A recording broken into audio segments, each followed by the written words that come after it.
So we've got our first piece of content ahead of the England tour. Keshav Maharaj, the stand-in captain, had a conversation with the media and gave some insight into what he expects from the tour, etc. I think I haven't listened to it myself quite yet. I wanted to do this completely raw today, so I've just uploaded the video to the channel, and I haven't had a look at it yet. So this is a watch along with you guys. This is an opportunity for you guys to tune in with me and watch this, my reaction to this press conference, and also to get your reaction to the press conference. We're coming to you a little earlier than usual, an hour earlier as usual. As I told you yesterday, I'll be going to watch the opening night of Thor. So it's going to be very interesting to see what Marvel comes up with right now, and whether they've hit the mark with this one. No spoilers in the comments, please. But before we get going, before we get started, don't forget to subscribe to this channel. Don't forget to click that notification bell for all future videos. Also, don't forget to smash that like button. Don't forget to comment and share. Do all of those things. Please leave a like on the video and a comment and a share after this video has gone live, of course. After the live stream, you can go to the comment section and comment there, and I will respond to as many as I can. You can also become a patron today. That's how you guys can help us promote South African cricket and try and obviously do things for South African cricket that many people actually can't. We know what we want to see. We know what we want to do. So help us go on that mission and try to solve some of the issues with regards to South African cricket. And you can do that today by becoming a patron of Cricket Fanatics magazine. The link is on the screen as well as in the description. And the main thing that you guys need to do, you know that I ask you every single day, and that is to download the latest issue of Cricket Fanatics magazine monthly. Every issue is 100% free, straight to your inbox every single month. The link is on the screen as well as in the description. The latest issue that we have available for you is now on the screen. It is with Deva Brevis on the cover. It's about T20 cricket, whether it's saving the game or killing the game. We also have an exclusive from Deva Brevis' IPL experience within this particular magazine. So go ahead and also check that out. So without further ado, guys, I'm excited to listen to what Keshav has to say. Let's get straight into today's video.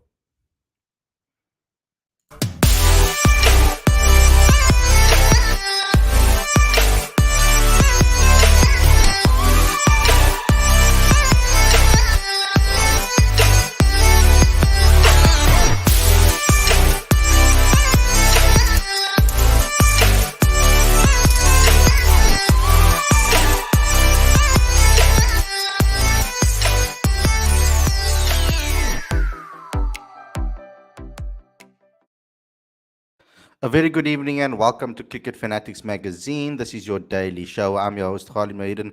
This is the show where we talk about all the major talking points in South African cricket. And today I'll be obviously reacting to Keshav Maharaj's press conference, his departure press conference for the England tour.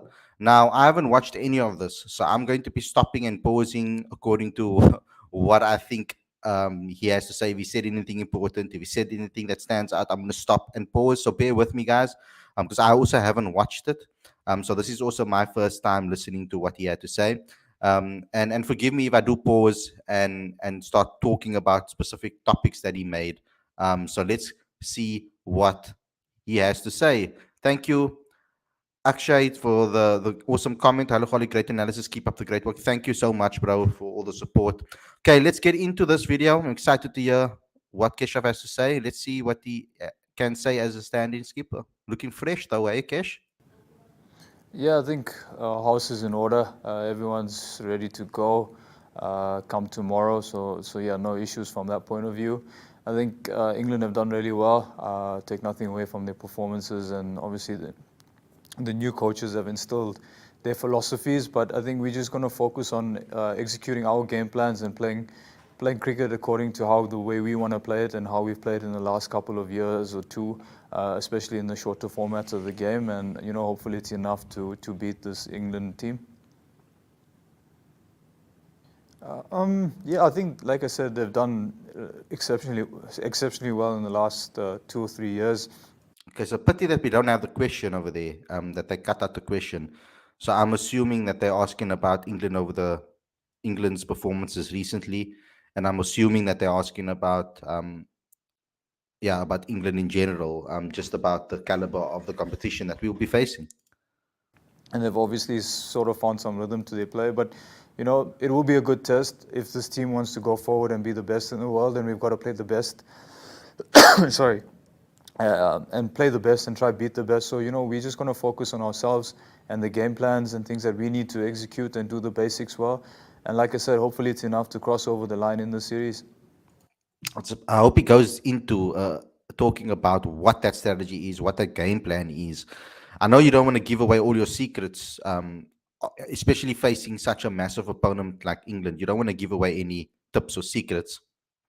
So you do want to, but as a fan, you do want to get some sort of insight into their thinking and their thought process. Yeah, I think if you've looked at how we've gone, we can't really isolate a facet of the game that we've been better at or poor at. So I think, we've sort of picked a squad that's going to cater for all our needs that when we go out there and for various combinations that we can try. But yeah, I think it's important that whatever we do first at the toss, we do really well and then follow it up in the second inning. So yeah, I don't really think there's too much we can focus on in terms of having a strength and a weakness. I think we've come a long way as a team, as a unit, with our batting, bowling, and also on the field. And hopefully we can be the polished article as the series starts to combat the England team. Hmm. Yeah, strength and weaknesses is not necessarily a question that needs to be asked right now. I feel right now with South Africa where they are at the moment, especially in the ODI setup. Keshav is obviously the ODI skipper over here, so talking about the ODIs first and foremost, there's a lot that needs to still be put in place with regards to South Africa's ODI team. I think there are a lot more weaknesses actually than strengths, and it's a pity that Keshav didn't talk about that and say, and be honest with the situation, because South Africa are not currently in a good position when it comes to the ODI setup. We are not in the best place right now, and we need to improve and we need to get better and we need to find those final spots in the team that are lacking currently. We need to find that synergy in the ODI format. So let's see if he says anything else about that moving forward. He's been pretty um, I wouldn't say bland, but pretty straightforward and simple in his answers over here. Yeah, a good question, Ken. I think obviously the performances in the last year or two haven't really shown what we were trying to There we achieve. go. But I think we've got to trust the process and just execute a lot better, like you put it. And I'm sure it's going to come to fruition in this series. I think we've tried various combinations and we've sort of finding a rhythm to that. So hopefully it's enough to come over the line in this series, and we can see the fruits of our hard work that we put in the last 2 years. Yeah, obviously World Cup time poses a selection problem, and everyone wants to be and put their hand up, a part of the squad. But having said that, I think for me as the leader of the team in this series, I just want to make sure that everyone's given the platform to thrive and be the best they can be, but still aligning with the team's game plans and what the team wants to achieve from a unit. And whether it's the guy putting his hand up and getting 100 on the day, or someone putting their hand up and taking crucial wickets at crucial moments of the game, I think that's where I have to come in and make sure that I'm giving the individual the platform to do that within the team game plan. Sure. I've only played 2 ODIs in England, so I can't really comment too much on that. But yeah, I think maybe we were too slow to adapt in terms of to the conditions. I remember the series that I was involved in, we lost 2-1 and we only found our rhythm in the last ODI. So hopefully we can replicate much of what we did in the last ODI in terms of adapting and things like that. Having said that, we have a lot of new personnel in the team compared to where it was 5 or 6 years ago. So hopefully, that exuberance of youth can add some energy to the squad and, rectify things sooner rather than later in the series. I think we had a brief chat with Enoch. We never divulged too much in terms of what the plan is going forward. I think his main aim is obviously to leave cricket in a better place than where it was, previously. I know Enoch from 2015, where we worked together in India. I've always thoroughly enjoyed him as a person, as a coach, and obviously his philosophy. Yep. Probably supports one of the more poorer football teams, but I think his philosophy towards certain things is really, really remarkable and something that we can look forward to. I think the guys in the camp are really excited. as to the years ahead of planning and where we want to be as a unit. So yeah, all we can do is wish him luck and support him on his journey in taking this team and this cricketing nation to the next level and where it should be.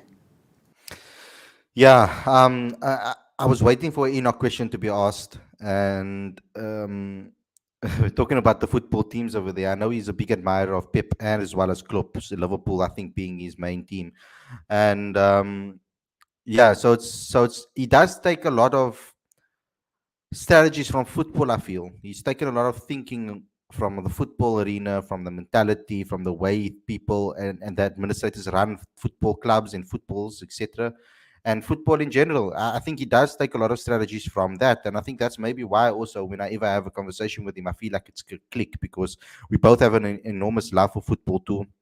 And a lot of my strategies and my thought processes that I bring into cricket, it does come a lot from my experience in watching football for so long and being such a massive fan of Man United, of course, and going in deep into the strategies and philosophies and systems. It's kind of a big thing for me. I really enjoy listening to that and trying to find out what's beyond just that 11 that go on the field. So it's good to hear that Keshav is happy about it and upbeat about Enoch's improvement. I mean, including uh, new appointment. Sorry, I mean, from Enoch's perspective. So it's good to see that, and I'm sure that there's a lot of players within that squad that also share his sentiments. And again, he's been tiptoeing around the strategy aspect. He just says we need to play our strategies and we need to make sure that we implement our strategies correctly and all of those things. But there's no real sign as to what that strategy is. Maybe we can see it towards the end of this video if you maybe will drop any lines on that.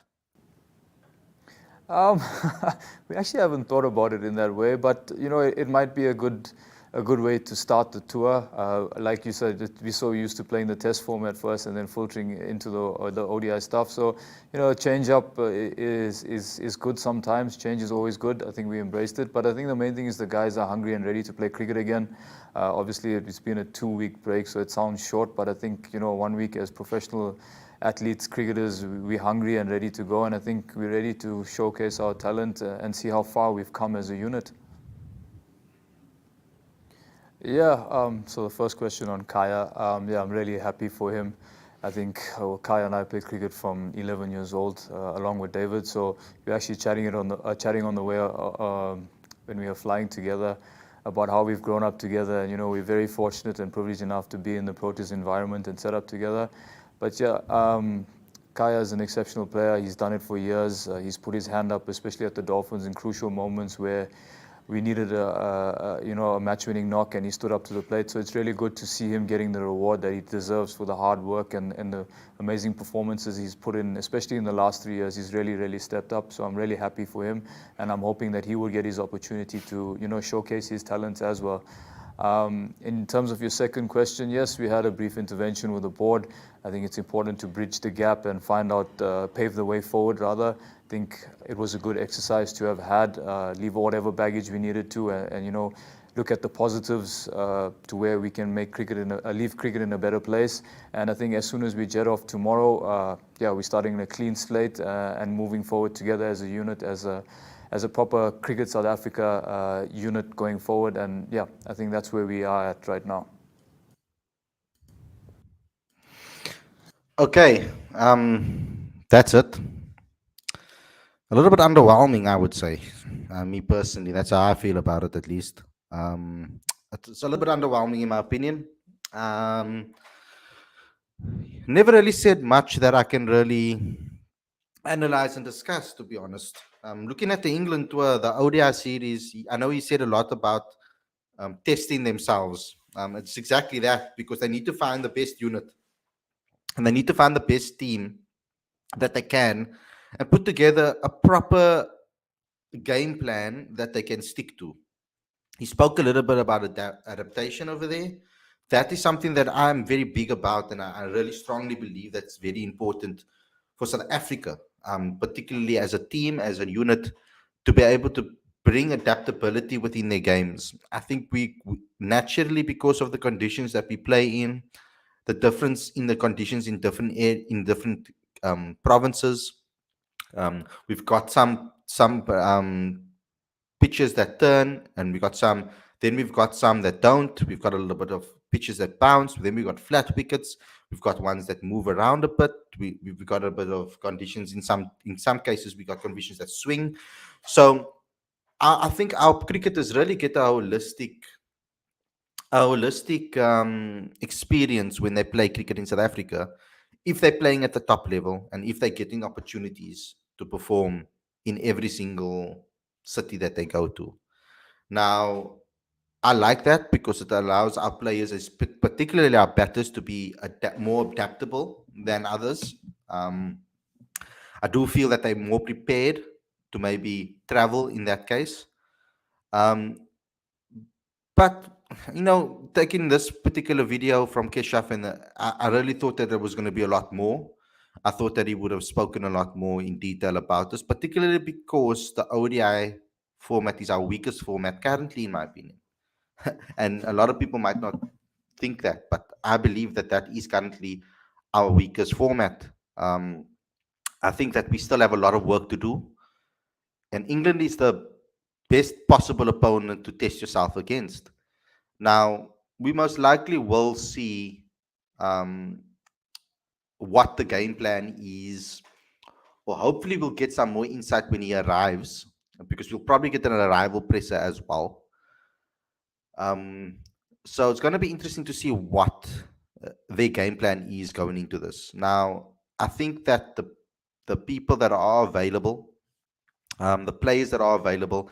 Now, I remember, guys, I never updated this graphic. So I've got Andile twice on the list, so just ignore that. But we've got Quinton de Kock and Janneman, who I think are going to open the batting.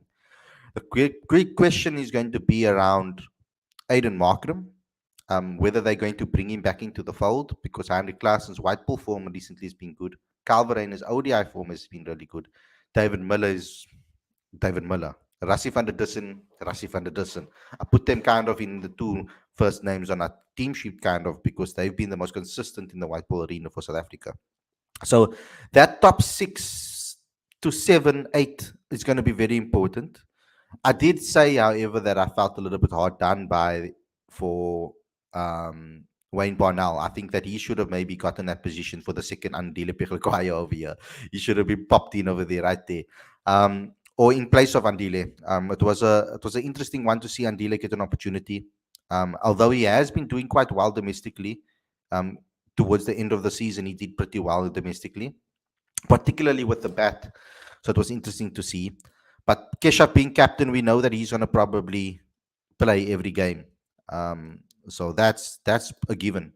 So what are they going to do? I mean, because the Shams is not going to get any practice then, if that's the case, if they're only going to play one spinner. So that's concerning to me, because I do think that not Keshav, the Braves needs as much game time and a rhythm as possible. The more the Braves plays, the better for everybody. The better for him, the better for the team, the better for his rhythm, the better for everybody. So I'm hoping that they do give the Braves chances, but I don't see how that's going to happen if Kesh is captain, because obviously you're going to play one or the other, and I do believe that the Braves offers a lot more, and I don't want to see this happen consistently now, going leading up to the World Cup, that the Braves doesn't get an opportunity to play now only if Temba's fit and is captain.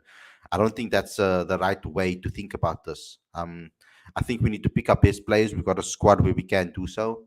Um, and I'm excited to see what they can do in England. Remember that this is just a short video to react to the current situation. To obviously Keshav's video and his presser. We will be doing a lot more. We'll be doing this every single time they release a press conference. If we feel that it's necessary, we will try and do these reaction videos to the press conference and analyze it a lot more. We obviously will do previews of every single game in England as well. So don't worry about that. We will give a preview for the game, get a panel going, discuss the game, get your views and your ideas as well. So don't worry about that. That will happen. That will take place. Um, I really am let down by this, because I wish I could have given you guys a bigger, better show, a longer show as well, because I really thought that Keshav would have said a lot more, um, and not be so diplomatic in his answers, or so bland in his answers, giving straightforward simple answers, that never really gave us much insight into the thinking and the way they want to play. It's just that they are prepared and they're hungry. That's basically all we got from them. I hope that they are. I think that should be a given. I mean, hunger should be a given if you're playing for your country. So I'm trying to think what else I can say about this. There isn't much. I am in other news though. At least I'm excited about the Sri Lanka league. Um, there are a couple of guys that have been selected in sides. Deva Brevis obviously being one of them. There will be a piece from a buyer. I think he said he's going to put one out. But Imran Tahir is in the mix for. Is this the right thing now? This is the CPL. I'll read out the CPL stuff for you a little later because that's also been released.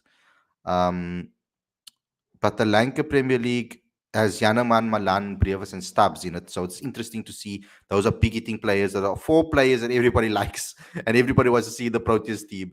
So that's at least cool. Then we've got over here the CPL, Barbados Royals, Quentin de Kock is over there, David Miller's over there. Ooh, and Corbin Bosch. My lord, that's interesting. That is interesting.